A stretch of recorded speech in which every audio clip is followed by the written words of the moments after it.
just to see the fans in the corner in the end zone and just the feeling that we had after that game. I guess you could say it lifted a weight off your shoulders. Yeah, how much did it mean going into the game? You know, were you aware of the streak that much? I guess you heard about it an awful lot. We were aware of it, but we knew it came down to one game. You know, and we knew we had to take it one play at a time. At least that's the way I remember it. It's been a long time. Yeah. I want to ask you got a couple of real short running backs in Devin and Quinshon. What do they do to compensate for that size? Actually, I think it's a plus for them because it's hard for you're behind big offensive linemen, and it's hard for linebackers to see you back there. But the most important thing is that you're hitting it with speed. And is that the key for a small guy? You got to have the speed to offset the lack of size. Yeah, you got to run fast, and you know you're still reading it the same way. But those guys can run inside as well as outside. You sense that little bit of the small guy syndrome. They're pumped up that they have that disadvantage to overcome. I guess for the most part they got a little chip on their shoulder, but you know that's a good thing. So you're familiar with a time when this game pretty much determined the East every year. How satisfying is it just to see Florida, Tennessee kind of be back on the national stage, and not just for it to both teams be ranked, game day, but just for it to be kind of have national relevance? Mm-hmm. Well, I'll tell you what, Florida's always done well, and you know they're always going to be one of the top teams in the East. Coach, ball security is something we talked about a lot in the fall. To see Marlon lay one on the ground, how much did that hurt him in a tight race? And then we're all bracketed. Or do you keep it in perspective? You try to keep it in perspective, and he needs to understand that it's not an issue. It's what you did technically. When you hold the ball low, things happen, and he needs to understand that ball security is the most important thing. I think he understands it.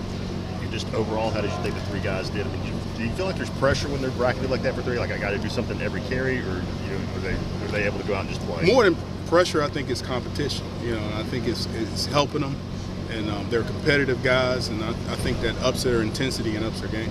Jay, you've played in this series. You know what the value of the battle line scrimmage is. Just can you speak to that and how with the running game, the team that always seems to run the ball more has success in this series. They're good defensive, and their front seven gets after you.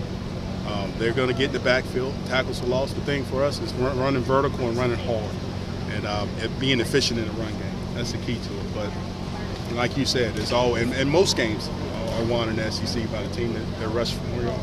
You mentioned that efficiency. I mean, how do you guys measure that? Does it just depend on the situation? Yards per carry. It depends on the down. It depends on the distance, situation, and that's the key for us is running hard and making quick decisions at the line of scrimmage because you don't have much time and the creases are going to be small. You guys running efficiently these first two games. Obviously, I know the competition is going to get better this week. But just actually, we have at times. We've done pretty well as far as efficiency when you look at the stats. Jay, do you chart yards after contact? I do. How have you done in that regard? We've done well at times, and it can always be better. But I think we've done well at times as far as running through it. But we're always pushing for more, and always working on breaking tackles. That's the key to the whole thing. Can you define doing well? What does that mean? I guess numbers-wise, you like to have 60 or 70 yards after contact, and that's arms wrapping around the waist or any kind of contact, and that's usually what I look for. Is that about where you are? The first game, about where we were. The second game, we were a little bit below that. How do you feel like the running backs are performing? We can always get better. I think we're doing okay. I think we can get better. We have improved, but the key is hitting those A gaps. That's the thing that we've been working really hard on, and not slowing down to make decisions at the line of scrimmage. Read with speed. So that's the thing we've been working on. But it's been the effort that's been there. It's been steady improvement, and we just got to continue to do that as we go through the games. You would know this as well as anybody, but the team that's won the rushing battles, won 18 of the last 20 in this series. How important is running well against Florida? Like I said, I think it's most games in this conference are won by the team that rushes for more yards, and that's the key for us. It's just not trying to get them all in one play, but it's how many times can you run for 4 or 5 yards. not as much as the average.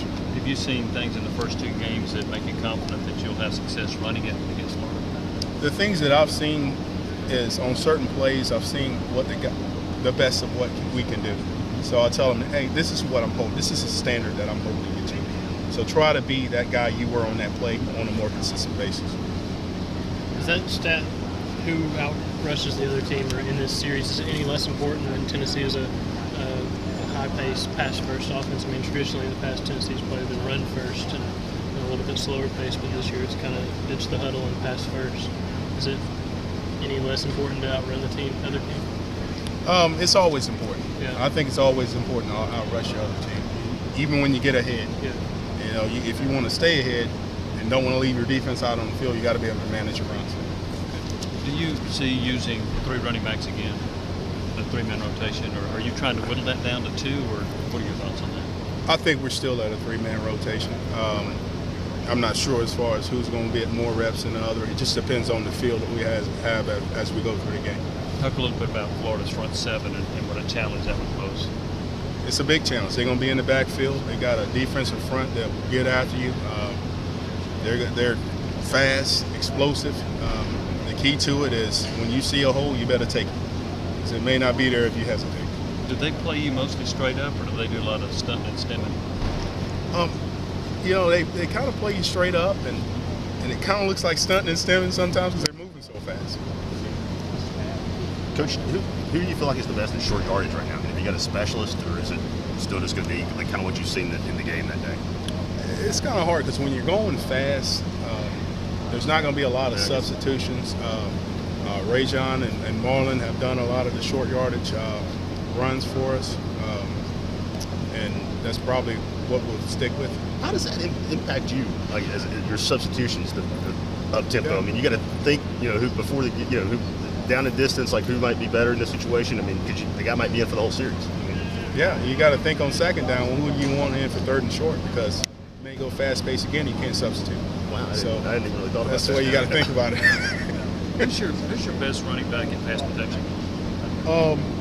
I think Marlon's done well. Ray's done really well. So both of those guys have done really well. And Q, in practice, has done a really good job with his leverage and the way he can strike for his size. So he's done well. Are you pleasantly surprised with the progress Q's made? I am. He's made a lot of progress. You worry about putting a young man in a stadium in front of that many fans, how he's going to react. And actually, he reacted a little bit better than practice. So he's done well. I know it was just one game, and it was garbage time, but he looks like he's just got a lot of natural ability. I mean, is it fair to think he could help this year? Q's been really consistent, and he'll get his opportunity to go in there, and we'll see what he can do, make a play here or there.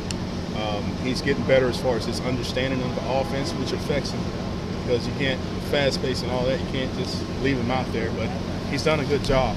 He's really trying to learn the offense. He's been physical. He's not hesitated at the line of scrimmage. He's been consistent.